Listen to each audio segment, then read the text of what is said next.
Hello बच्चों, कैसे हो। आज हम पढ़ेंगे बीएससी के लिए मैथमेटिक्स, जिसमें आज हम डिस्कस करेंगे कम्प्लीमेंट्री फंक्शन कि किसी भी डिफरेंशियल इक्वेशन का हम कम्प्लीमेंट्री फंक्शन कैसे निकालते हैं। इसके कुछ 4 मेथड्स हैं जिससे हम कम्प्लीमेंट्री फंक्शन को निकाल सकते हैं। जैसे मान लीजिए आपके पास कोई डिफरेंशियल इक्वेशन मान लीजिए आपके पास दे रखी है d2y/dx² plus p/dy/dx plus qy बराबर 0, इस टाइप की, या आर 0 नहीं आर टाइप की दे रखी हो, तो इसके लिए हम कम्प्लीमेंट्री फंक्शन और पर्टिकुलर इंटीग्रल कैसे निकालते हैं, तो आज हम उसको वो सीखेंगे।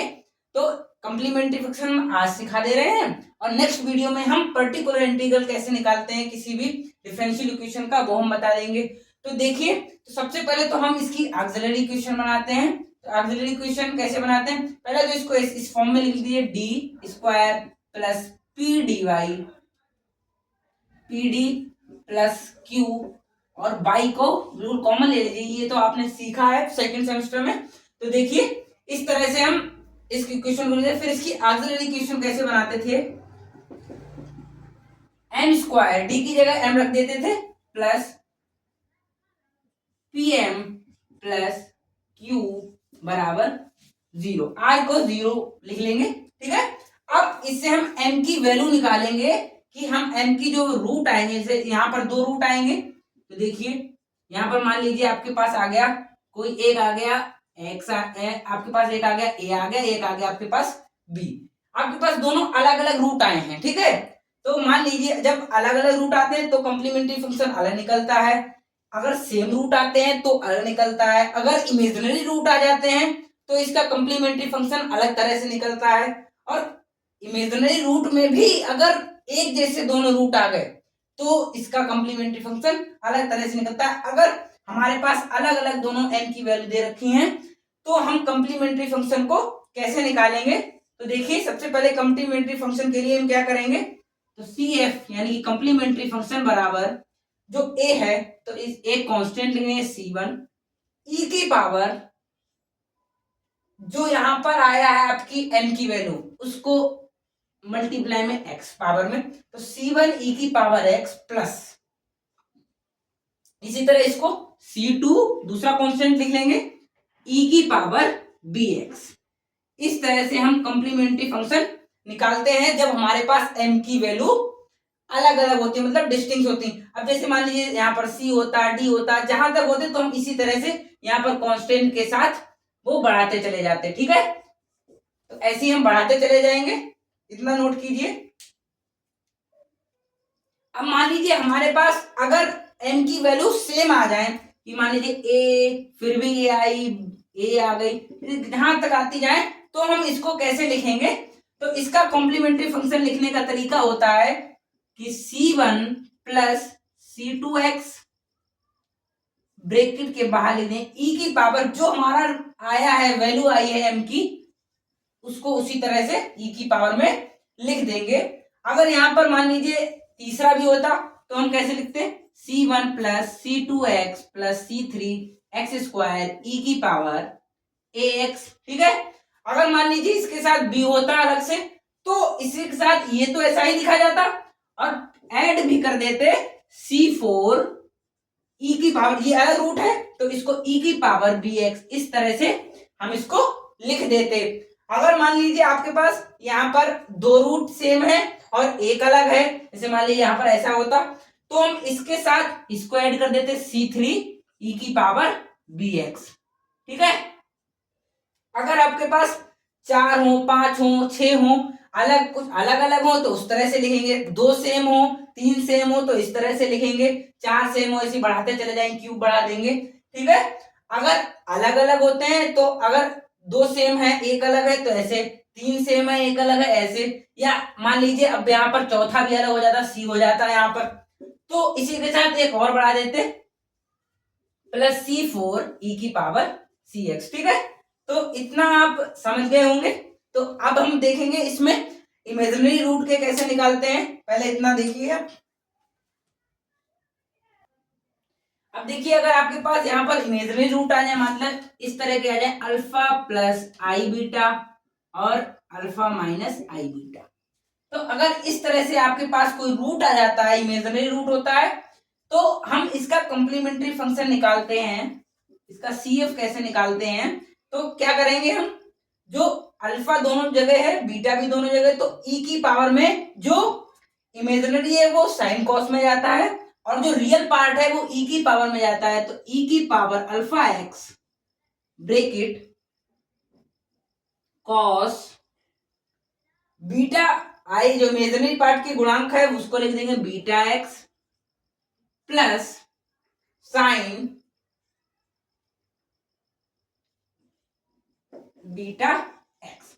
अब हम यहां पर भी दो वो कांस्टेंट जोड़ेंगे, यहां पर C1 और C2, ठीक है। तो क्या आएगा, इसका कॉम्प्लीमेंट्री फंक्शन कैसे निकलेगा, e की पावर अल्फा एक्स जो रियल पार्ट है उसको e की पावर में लिखेंगे, और C1 cos bx plus C2 sin bx, मतलब जो इमेजिनरी पार्ट होता है उसको साइन और कॉस में लिखते हैं कांस्टेंट के साथ, और जो रियल पार्ट है हमारे पास उसको हम e की पावर में लिख देते हैं। अगर इसी के साथ आपके पास अगर मान लीजिए ये रूट दोबारा यही रिपीट हो जाते, मतलब अल्फा प्लस आई बीटा कॉमा अल्फा माइनस आई बीटा, अगर आपके पास रिपीट रूट हो जाते तो आप क्या करते, तो आप करेंगे क्या करेंगे, आपके पास रिपीट रूट हो गए तो आपके e की पावर रियल पार्ट e की पावर में रहेगा अल्फा एक्स ब्रेकेट C1, जिस तरह से हमने पिछले रिपीट रूट किए थे उसी तरह से C1 plus C2x cos beta x plus C3 plus C4x sign beta x, ठीक है। तो हम इस तरह से रिपीट रूट, जब इमेजिनरी रूट रिपीट होंगे तो हम इस तरह से लिखेंगे, अगर इमेजिनरी रूट सिंगल होंगे तो हम इस तरह से लिखेंगे, e की पावर में रियल पार्ट और इमेजिनरी पार्ट को कॉस और साइन में लिखेंगे, ठीक है, नोट कीजिए। अब देखिए हम इन एग्जाम्पल से हम सीखेंगे कॉम्प्लीमेंट्री फंक्शन को कैसे निकालते हैं। पहला एग्जाम्पल हमारे पास है d2y upon D X square minus 7 dy upon D X plus 12y equals to 0। तो इसके लिए हम कॉम्प्लीमेंट्री फंक्शन, तो पहले तो हम इस तरह की इक्वेशन बना लेंगे, आएगा D square plus D square minus 7d plus 12y बराबर 0। अब इसकी ऑक्सिलरी इक्वेशन बना लीजिए, m square minus 7m plus 12 बराबर 0, इसके फैक्टर कर दीजिए m माइनस 3 और m माइनस 4, इसके फैक्टर आ जाएंगे तो हमारे पास m की डिस्टिंक्ट वैल्यू आ गई, एक आ गई 3 और एक आ गई 4। अब हमने कॉम्प्लीमेंट्री फंक्शन का बताया, जब हमारे पास डिस्टिंक्ट रूट होते हैं तो हम कॉम्प्लीमेंट्री फंक्शन कैसे निकालते हैं, तो हम कैसे लिखेंगे, C1 e की पावर में लिख देंगे 3x प्लस C2 e की पावर 4x, ऐसे यहाँ पर जितने भी होते हैं उसी तरह हम बढ़ाते चले जाएंगे। तो देखिए इसी तरह दूसरा प्रश्न है हमारे पास, इसके फैक्टर कर दीजिए आप, क्या आएंगे हमारे पास, एक तो पहले आएगा m माइन, इसकी पहले ऑक्सिलरी इक्वेशन बना दीजिए, D cube M cube minus 3d 3m plus 2 बराबर 0, ये हमारे पास ऑक्सिलरी इक्वेशन आ गई। तो हम इसको सेटिस्फाई करेंगे, देखिए m बराबर 1 रखिए तो हमारे पास देखिए 0 आता है क्या, तो 1 माइनस 3 और प्लस 2 0 आ जाएगा, तो इसका एक फैक्टर हो जाएगा m माइनस 1 फैक्टर कर लीजिए, मतलब m माइनस 1 चाहिए तो हमें हमारे क्या चाहिए, हमें अगर m माइनस 1 चाहिए हमारे लिए हर फैक्टर्स में से, देखिए m माइनस 1 अगर इसका फैक्टर है तो हमारे पास, हम इसको पहले डिवाइड कर लेंगे, तो देखिए m cube minus 3m plus 2, इसको डिवाइड कर दीजिए m माइनस 1 से, तो देखिए आ जाएगा m स्क्वायर, आ जाएगा m cube minus m square, ठीक है, आ जाएगा m स्क्वायर माइनस 3m, तो देखिए अब क्या लगाए हम, m लगा दें, आ जाएगा m square minus m minus plus हमारे पाएगा माइनस 2m प्लस का 2, अब लगा देंगे माइनस का 2, हो जाएगा माइनस 2m प्लस का 2, माइनस और प्लस। ठीक है, तो हमारे पास क्या आ गया, M square plus M minus 2। तो हमारे पास एक ये आ गया। ठीक है,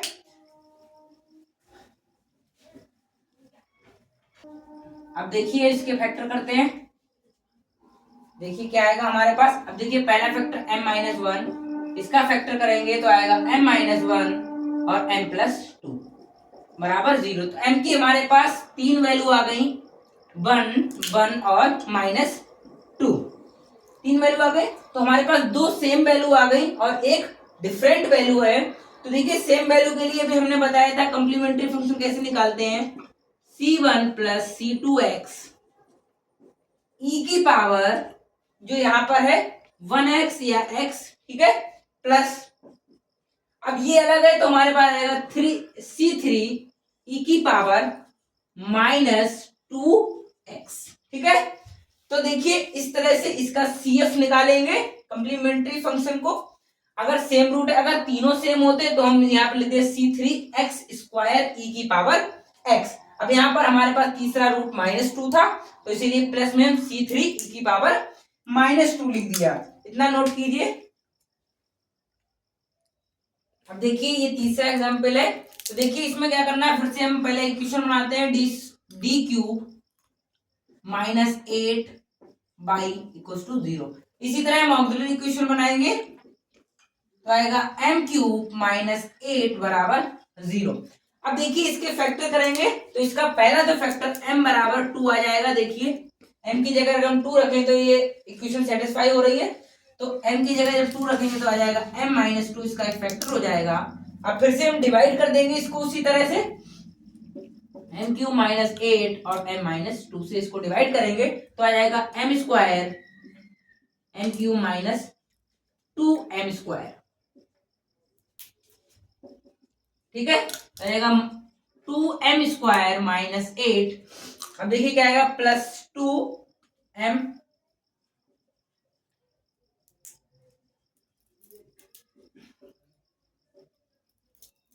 ठीक है, तो हमारे पास आ जाएगा माइनस का आएगा, तो आ जाएगा 4m माइनस का 8। अब देखिए हम क्या रखेंगे, 4 रख दीजिए, 4m माइनस 8। तो हमारे पास क्या आ जाएगा, m square plus 2m plus 4, m square plus 2m plus का 4। ठीक है, अब इसके ये द्विघात समीकरण मतलब क्वाड्रेटिक इक्वेशन है, तो इसको हम सॉल्व करने के लिए क्या करते हैं, या तो आप धराचार्य लगा दीजिए, इसमें धराचार्य लगेगा। तो देखिए m माइनस 2 और इसके आ जाएंगे -1। अब यहां पर m square plus 2m plus 4, तो इसके जब फैक्टर करेंगे तो m की हमारे पास 2 वैल्यू आ जाएंगी, एक तो m की वैल्यू 2 आ जाएगी यहां से, और इसकी जब धराचार्य लगाएंगे तो इसकी 2 वैल्यू आएंगी, m की आ जाएगा -1 प्लस माइनस √3i। तो हमारे पास ये देखिए इमेजिनरी रूट आ गया और यहाँ पर एक रियल रूट भी है। तो देखिए हम इसका कंप्लीमेंट्री फंक्शन कैसे निकालेंगे। तो देखिए सबसे पहले कंप्लीमेंट्री फंक्शन के लिए क्या करते हैं, ई की पावर, चाहे आप इमेजिनरी रूट को पहले लिख लीजिए और चाहे आप रियल रूट को पहले लिख सकते हैं। तो अगर हम रियल रूट को पहले लिखें तो आ जाएगा c1 ई की पावर 2x। ठीक है, प्लस क्या करते थे हम, रियल पार्ट को ई की पावर में, तो ई की पावर -x, और इमेजिनरी पार्ट को कॉस और साइन में, तो c1 cos √3x plus c2 sin √3x। ठीक है, तो इस तरह से हम कंप्लीमेंट्री फंक्शन किसी भी डिफरेंशियल इक्वेशन का इस तरह से निकालते हैं, चाहे आपकी सेकंड ऑर्डर की हो, चाहे थर्ड ऑर्डर की हो, चाहे फर्स्ट ऑर्डर की हो। तो इतना नोट कीजिए।